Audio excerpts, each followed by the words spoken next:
this is the last week in this little series. Are there more choices we could explore?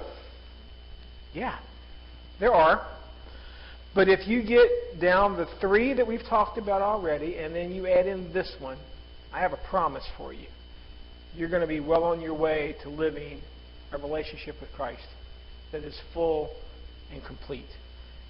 Your relationship will actually grow. So let's talk about first the choices that we've already discussed. Now, if you think about it, these are not just choices I want to make. These are must-haves. If you don't make these choices, then there is no chance that your relationship is actually going to grow. That's how important they are. They're musts. First, you must choose purpose over popularity. It's got to happen. You've got to focus on your purpose and not just what makes you happy and not what's popular with the world. You're just going to have to make that kind of a choice. You're going to have to choose surrender over control. And trust me, my teeth are gritting when I say those words. You're going to have to let go. You're going to have to surrender some things to God in your life and say, you know what? I'm pushing all the chips into the middle. It's yours. Take control. Now, that doesn't mean you get one of those driver's ed cars that has a wheel on both sides or even a brake so you can stop. Understand, you've moved and God is now in control of the vehicle. You're going to have to choose to be disciplined instead of neglect. When God puts opportunities in front of you, you have to take them. When God gives you things that you're supposed to do, you have to do them. You can't just pass it off as, you know what, I'll get to it tomorrow, or I'll get to it when I get to it. We're going to have to be disciplined if we're going to live in a growing relationship. And the funny thing is, this is not just about a relationship with Christ. Like I said, you could apply this to a marriage relationship. You could apply this to a parenting relationship. You can apply it to an employee-employer relationship. All of these things are choices we have to make if we're going to live in relationships. And our relationship with God is no different. Now, here's what you know. This is not an either-or. There is not a some. This is an either-or. It's not a sometimes this and a sometimes that. The moment you choose to take these decisions out of your life, then you understand you start going backwards. There is no standing still. You don't reach a plateau and you've arrived and I can sit down and stop making these hard choices and just move on. It's a daily battle. It's something that you just have to keep choosing over and over and over and over. So let's talk about that video because there's a lot of words we could use to describe that poor man sitting there. First of all, as you're listening to his phone conversation at the end, you realize who he's talking to. His wife. Could you imagine sitting in the middle of a restaurant just yelling at your wife over the phone about all those different things? But you see, the man has a problem. How would we describe him? He's frazzled. Isn't that what his side dish was? Just bring me an order of frazzle. My nerves are just out there. They're just all exposed. He's frustrated. He's angry. He's upset. He's frustrated because things that need to get done aren't getting done. He's hurried. How did he tell the man he wanted it? I don't care what the recipe is. Just get it out here so I can consume it and move on to the next thing in my life. He's demanding. Now, I don't care about the recipe. Hey, buddy, when you have a chance, do this. He's upset.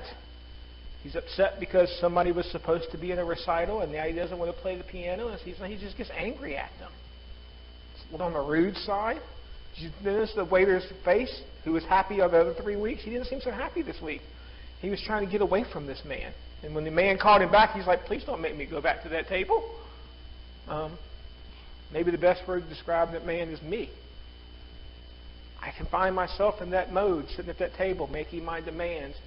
Hurry up, get it here. Don't you know I've got other things to do? Of course, there's another word you can use to describe him.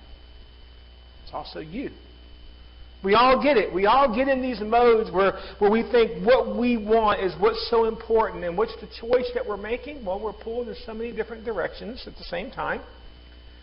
Life has gotten much too noisy. You know, we have a saying in our society, the squeaky wheel gets the oil. You know what I find out? I got a lot of wheels that like to squeak. So I spend a lot of my time running around oiling everybody's wheels. And you know what I'm just trying to get? I'm just trying to get silence. I just want everything to stop squeaking so I can focus on things and so I can get things that I think are important accomplished. And so I just run around and I want everybody to be silent for just a moment. Give me a chance to catch my breath. And I'm looking at your faces and you know what? You're there too. We've got so many things in our life. It's just gotten too noisy. I love my cell phone, but sometimes I feel like dumping it in a bucket of Clorox. Seriously. So they just won't buzz anymore because I'm tired of just the noise. So what's the choice that we must make? Well, if we're going to live in a growing relationship with God, we're going to have to choose importance over urgency. We're going to have to choose the things that are important and not just the things that become urgent. Now, we've been trying to define these terms because it's important if we're going to make these choices that we know exactly what we're choosing. So when I say the word important, what I am talking about is of great significance or value, likely to have a profound effect on the success and survival or well-being. So that's important. Now, what about this other word? Well, the word urgent means demanding immediate action or attention. It just means it's trying to force its way into the front of the line. And contrary to popular belief, important and urgent are not synonyms. There are many things in my life that try to make itself urgent, but you know what? It's just not all that important. And the funny thing is many of the things that are important are the things that I have to take at a slow and steady pace. They aren't things that scream out, pay attention to me. See, it doesn't work that way. Just because it has been labeled urgent does not mean it's important. I have people all the time that call me at Lexus and they have problems in their life and they want things to go this way and that way and they want it now or yesterday. And I don't have as many people because they know usually the response they get is, well, today's just not your day. By the way, tomorrow's not looking good either. I mean, when we have urgent, everybody thinks their problem is the most important problem in the universe. What's breaking in my life, what's burning down around me, that's the thing you should pay attention to. Don't you understand? This is my problem. This is my emergency. This is my urgent. So your urgent needs to become, my urgent needs to become your important. And they try to crowd themselves into the way. You know what the problem is? A lot of times, I let them do it. I let them do it. I let them force their way in the front of the line. A lot of times, the things that are important go by the wayside versus the things that are just urgent because I'm seeking silence. I'm just trying to get it to stop. Well, it doesn't work out because urgent requests put us in crisis mode. Now, how many people have ever used the phrase, I do my best work under stress? I'm not one of those people. I'm not a very good worker when I'm stressed. As a matter of fact, crisis mode increases my stress. You want to watch me get upset, keep powering on to me. And you'll find out, I have a switch. And when I reach a point, that switch flips, and I can be a not so nice person. That's what happens when you get stressed. Crisis mode lowers our ability to rest. Have you ever gone to bed at night and you're laying there in the bed and you just begin to mull over all the things you have to do the next day? And you just keep going and you keep going and you keep going and you keep going, and before you know it, you get to the end of the list, but the alarm clock goes off and it's time to get up and start the day. And you didn't rest. You couldn't turn it off because you're working in crisis mode. You're paying attention to the things that are urgent. It stretches our focus. As I begin to work in crisis mode, and I've got this fire over here and this fire over here and this fire over here, and I only got one bucket, so I have to put a little bit on this fire, and a little bit on this fire, and a little bit on this fire, and then run back over here and put a little bit on this. And you know what the problem is?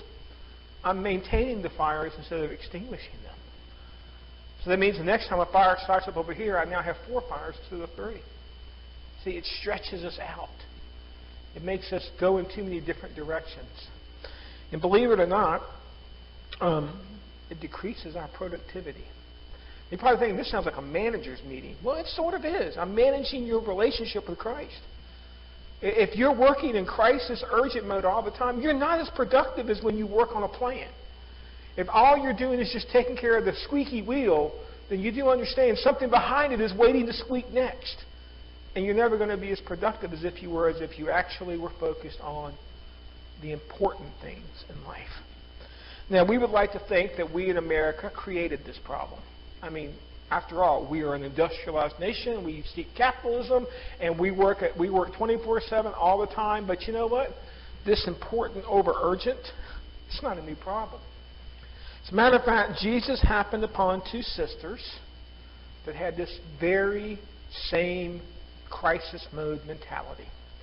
And you can find their story in Luke chapter 10, verses 38 through 42. So if you have your copy of God's Word, let me encourage you to turn that way. If you didn't bring one with you, you can pull the one out the pew rack. We're going to be right there in Luke chapter 10. We're not going to move very much from here.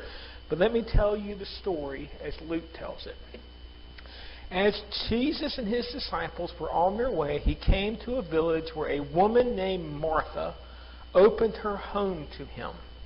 She had a sister called Mary who sat at the Lord's feet listening to what he said. But Martha was distracted by all the preparations that had to be made. She came to him being Jesus, and asked, "Lord, don't you care that my sister has left me to do the work by myself? Tell her to help me." Jesus' response, "Martha, Martha," the Lord answered, "you are worried and upset about many things, but few things are needed, or indeed only one. Mary has chosen what is better, and it will not be taken from her." Now, just so you know, this is a little story that every now and then I have to take a time out and I have to go read it. I did. And it's a good story because it's a cautionary story, because I can become a very Martha-minded person. Absolutely.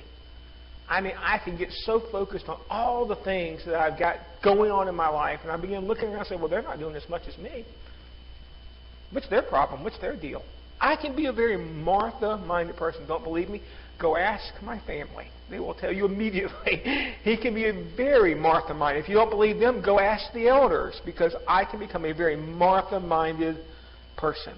Thus, this little story becomes very important to me, but it also becomes very important to you, because you know what? I got a feeling we got a lot of Marthas that sit out here.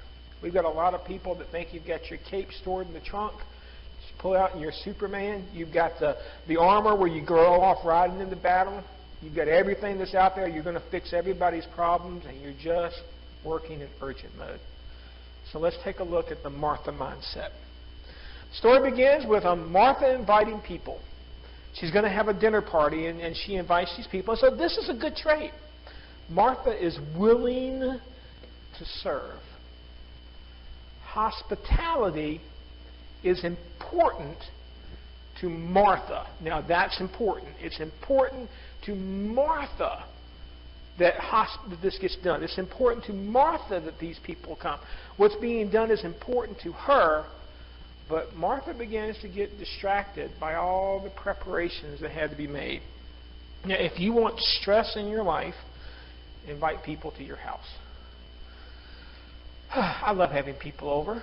But the stress of getting it all ready and getting my house in place and getting this in order and making sure this is clean and making sure this is picked up and making sure that the groceries are bought and the dinner is fixed. That's why we don't like Christmas.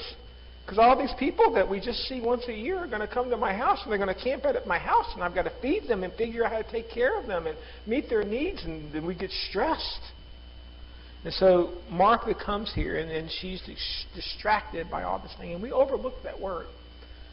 She's distracted. She's looking away. And the question becomes, is what's distracting her? Well, it says that she was distracted by the preparations, but what she was distracted from, well, she was probably trying to catch the lesson Jesus was teaching. You know, she's probably trying to listen to the lesson while she's stirring the cake batter. She's trying to listen to the lesson while she's scrubbing a pot or a pan. She's trying to do too many things at the same thing, and so therefore she could not focus on the lesson. But you know what else she couldn't focus on? the preparation. The very thing that was important to her, now she's got two things to do. And so she's trying to listen to the lesson Jesus is teaching and fulfill the important in her life. And she can't do both. And so she does what anybody would do in that matter. She gets frustrated. She's too busy. Now, who can blame her? There's food to cook. There's tables to set. There's feet to wash. Okay, remember, they didn't show up in cars. These people showed up at her house with dirty, stinky, smelly feet where they had been walking on dirt roads amongst the animal feces that were on the side of the road. And you didn't enter somebody's house without having those feet washed. And so somebody had to take care of the feet washing. Guests to greet. Hopefully, after she washed the feet, she washed her hands before she started shaking hands and greeting people. And you know what? As she was cooking, there were dishes to wash.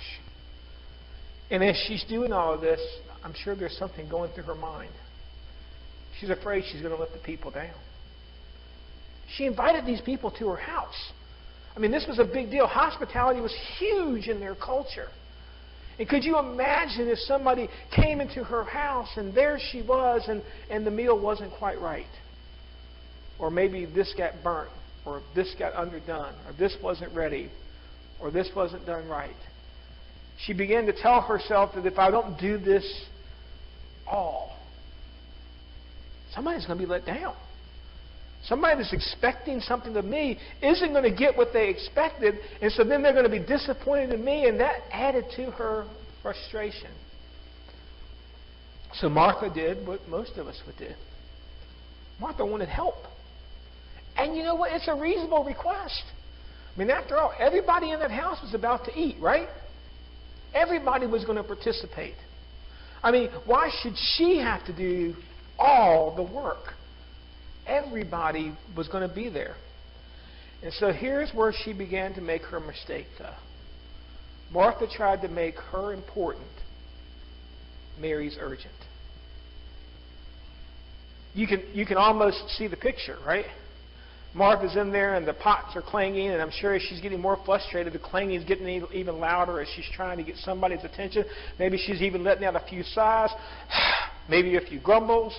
Maybe she's making a few comments under her breath, and finally she comes to the doorway there, and she looks out there, and you can almost see the picture. The sweat is pouring down her face, and she's maybe got a little flour all over her apron, and her hair is all mussed up, and she's been working so hard, and she looks out, and there's Mary, hair all nice and neat, dressed still in place, not a drop of sweat on her. She's sitting there on the floor, kneeling right by the feet of Jesus, and she's looking at Jesus, and she's listening. And she just looks like she's getting so much out of the message. Can you not see this? Of course we can. We all go to church. We've been downstairs in the hot fellowship hall before. We've been to places where we look and everybody, it seems like I'm busy and everybody else is just sitting there. We've been there. But you see, in Martha's eyes, Mary's doing nothing. Martha begins to devalue Mary's importance. She looks at what was important to her, and she says, well, because it's important to me, it should be important to you, because you know what? You live here too. You're going to eat this meal. You have responsibilities too. So she begins to look at Mary, and let's face it, a little jealousy is sitting in, because Mary's focused on one thing. She's got that one task. And Martha's like, this isn't right. So, she demanded of Jesus to force Mary to help. Don't you love the way she approached Jesus? What was her words that came out of her mouth? Don't you care about me? What a question to ask Jesus. I wonder if she would ask that question again in a few years when Jesus raised Lazarus from the dead. Oh, yes, she did. It was when Jesus arrived. She scolded Jesus yet again and said, if you'd have showed up on time, Jesus, Lazarus wouldn't be stuck in that grave right now. She had a habit of letting her frustration pour right out of her mouth. Me too. That's me. And she looks at Jesus and she begins to question whether Jesus even cares about her. I mean, I'm about to feed you a meal, Jesus. Don't you think you could do something to help me besides something than just yammering out of your mouth? You know, if you'd be quiet, Jesus, Mary wouldn't have to sit here. She'd come and help me in the kitchen like she's supposed to. You get that's what she's saying, right? Now, I guess the good is she did take it to Jesus. I mean, that's what we're supposed to do, right? When we have problems, we're supposed to come and take it to Jesus. The problem is that, well, the bad news is she tells Jesus how to fix the problem. She didn't come to Jesus openly and say, Jesus, I'm really struggling. Jesus, I could use some help. Jesus, can you do something for me? She comes to it, and not only she accused Jesus of not caring, she says, Jesus, this is how you fix my problem. Tell my sister to get off her duff and help me. That's essentially what she tells him. And I'm thinking, wow, what a way to approach Jesus. And I think about sometimes how I approach Jesus in my life, in my prayer life. Come on, isn't this what we do sometimes? Jesus, will you please go fix so-and-so? Fill in the blank. Jesus, can you just correct their problem? I'm okay. They got problems, Jesus. Let me tell you all about their problems. So, Jesus has a mindset too. He looks at Martha. I love the way he just goes, Martha, Martha. You know, I'm going to see the head shaking as he goes back and forth, and he just looks at this woman. And he begins to ask her why. Martha, why are you upset? Well, Jesus, didn't you catch it? There's a lot of people here, and there's a lot of work to do. And you know what? I'm the only one doing the work, and I'm frustrated because I want some help, and it's hot in the kitchen, and there's just too much to do. And what do you mean, why are you upset? Martha, why are you worried? What do you mean, Jesus, why am I worried? Because people are going to actually eat this food I'm going to make, and my reputation's at stake. If it's not very good, they're going to go out and tell everybody I'm a bad hostess if they come and there's a piece of dirt on my plates. Come on, Jesus, what do you mean, why am I worried? Martha, you're trying to do too much. As a matter of fact, he tells her, you're doing a lot, but we really don't need a lot. As a matter of fact, Martha, you have choices. Now, a lot of times we look at Martha and we like, well, did Martha really have a choice? Well, she did. She could have grinned and bore it and just done what she was expected and just kept complaining with the bad attitude. She could have just quit, couldn't she? She could have said, you know what, enough is enough. I want to hear the lesson too. Dinner's going to be late. I'm going to come here. I'm going to sit and listen, and when we're done, we can all go in and fix dinner together. That was a choice. She could have done that. She could have done just good enough. Right? You know, just like stick the dinner in the microwave and hit minute 30 seconds, and when it beeps, just put it on the table and say, dinner served. And then just kind of sit down and listen. So Martha has some choices to make. One choice she could have made is in her approach. She could have approached the need for help with a plea instead of demands. She could have went to Jesus with an open book and said, you know what? I'm missing something.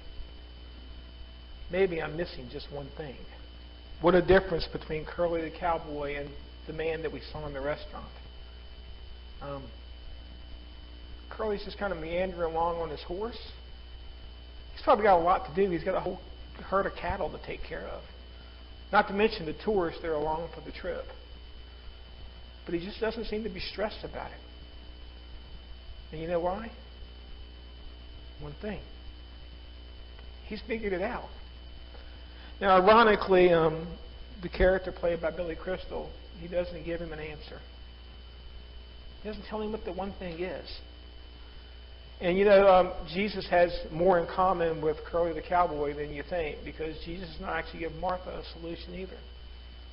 Do you notice what's missing from that story? Jesus does not look at Mary and say, go to the kitchen and get busy, help your sister. He doesn't even look at Martha and say, you know what? Martha, you're right. I'm sorry. I should come and help you. He doesn't do any of that. He just kind of leaves Martha hanging. And you know what? Jesus never tells her what the one thing is. I mean, he tells her it's about one thing. And he even tells us that Mary has chosen the one thing. Then he just kind of leaves us to hang out and figure out, well, Jesus, what's the one thing? And most of the time, we assume that what he's talking about is about Mary listening to him teach. That's the one thing. I personally believe that is an overgeneralization because that causes us to be selfish. If the one thing is I'm supposed to listen to the teaching of Jesus, that means sermons are more important than serving. That means being fed is more important than feeding. And just so you know, that would go against Jesus' theology. After all, Jesus said, I came to serve. Last night before he was going to leave, what did Jesus say? Serve one another as I have served you. So it can't just be about the listening of a sermon versus the serving of a meal. It isn't that simple. That's not the one thing. To understand what the one thing is, we need to understand the Mary mindset behind what she was doing. And the biggest thing to listen about Mary's mindset is listening to what Mary was not doing. Mary was not just blowing Martha off. She looked at her and say, I got an idea. I don't like to cook. I definitely don't like to do dishes. I'm not into this whole hospitality thing. This wasn't my idea. After all, my sister invited these people, so I'm going to sneak away and try to duck into the crowd, and Martha can figure all this out herself. She was not doing nothing. She wasn't just taking a moment to do a timeout and catch her breath and, you know what, just kind of veg out. It's not what she was doing. She wasn't taking a nap. She wasn't just sitting there with saying, you know what, I'm tired of doing all of this, so I'm just going to sit here and lie still like a vegetable. She wasn't playing. She hadn't picked up a checkerboard and started playing checkers. She wasn't out there shooting basketball. She wasn't knitting. She wasn't doing any of that. Her importance was making Jesus her focus. Now, that's going to look different for different people. Sometimes that means the importance of making Jesus focus is indeed sitting and listening to His Word. Sometimes making Jesus your focus is praying. Sometimes making Jesus your focus is serving. But you understand what Mary had done is she had made Jesus her focal point. If you begin to look at Mary's life, she was constantly doing this. Always focusing her life on who the person of Jesus is and then doing whatever it took in the moment. Even if it meant getting on her knees at the tomb when she saw Him. Even if it meant breaking an expensive flask of perfume over Jesus' head. No matter what it took, Mary was always interested in focusing on Jesus. You see, what Martha was doing was not bad or wrong. She was just doing it for all the wrong reasons. She wasn't having the people over to bring glory to God to Jesus. She was bringing the people over because it's what she wanted to do. It was her important.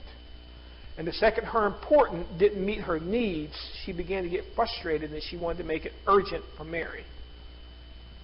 It was an obligation to her, not a ministry. We used to have a man back in Charlottesville. His name was Tanner. He passed away last year. And he used to have a saying that nobody in the church should have two jobs until everybody has one job. I love Tanner, but I disagree with him. Nobody in the church should have a job. Everybody in the church should have a ministry. If what you're doing has become a job to you, stop. Don't do it. Because you know why I do a job? Because they pay me to do it. And the moment it's about me being paid to do it, then you know what? We begin to feel like we're being taken advantage of. What I'm being paid to do this is not compensation enough for the effort I'm putting into it. Come on, you've ever heard this in a church before? Her focus became the tasks. All the things that she was doing. And then you know what happened? Amazingly, or not so amazingly, it became herself. She began to look at Jesus and say, you must not care about me because you're not meeting my needs. I'm not being fed. So I guess I should squeak a little. Make it urgent because it's important to me. You see, finding your focus means finding a priority in your life. And this is real simple. Back when God wrote the Ten Commandments, He says, no other gods before me. That's simple. Jesus to the front of the line. Jesus is the important. The rest of the stuff is just urgent. If it's not part of your ministry for Jesus, then you know what? It goes second, third, fourth. Make the line behind it, but don't push it to the front. Jesus tells us that no one can serve two masters effectively. What does he say? You'll hate the one and love the other. You can't be done. You can't have two importance. There can only be one important in your life. The world will always fill our lives with urgent distractions. You fix one thing, I promise you something else is going to break. You correct one problem, there will be another one waiting for you. They're always going to find something that is there to pull us away from that particular focus. And you know what? I'll let them. I mean, I will justify that, you know what? There's always tomorrow. The sun's going to set, the alarm's going to go off tomorrow, and tomorrow I will do better. Tomorrow, Jesus, I promise, I'll make you important. But the truth is we have to choose. We have to look at God and make the choice that we're going to choose important over urgent. So there's one more blank that you can fill in this morning, because it's what we tell God. God, you're next after I have to, literally, fill in the blank, folks. After I accomplish this, God, I promise you're next. After I finish this, God, I promise I'm going to take care of this. My relationship with you, I promise you I'll fix it. If you write something in that blank, then here's my challenge. Hang it up on your refrigerator. Accomplish that task and see if you're ready to follow Jesus then. You know what my guess is? There's going to be something else that goes in the blank. And when you finish that task, you're going to find something else to put in that blank. And you're going to keep filling in the blanks until you know what? It's all gone. It's all passed you by.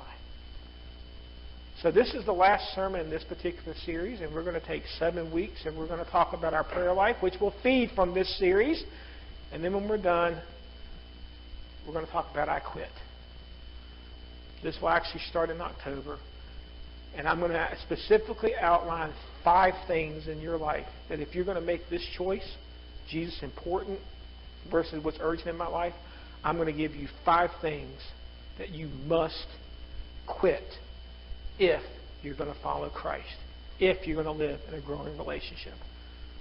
But first we're going to talk about prayer for 7 weeks. And it's not a break in the sermon series. It is just the prayer thing fits. And you'll understand when we go through this prayer thing, it fits right between these two perfectly. But let's talk about today. What's important to you? Does your blank have anything else in it besides Jesus? If it does, let me encourage you to start evaluating your life. Maybe you make him important by today is today. You need to seal that relationship. You need to follow the Lord in baptism. You need to commit your life to him. Maybe today as you look at your blank and say, you know what I've got in that blank, it's urgent, but it's not really all that important. If the world ends, it'll all be okay.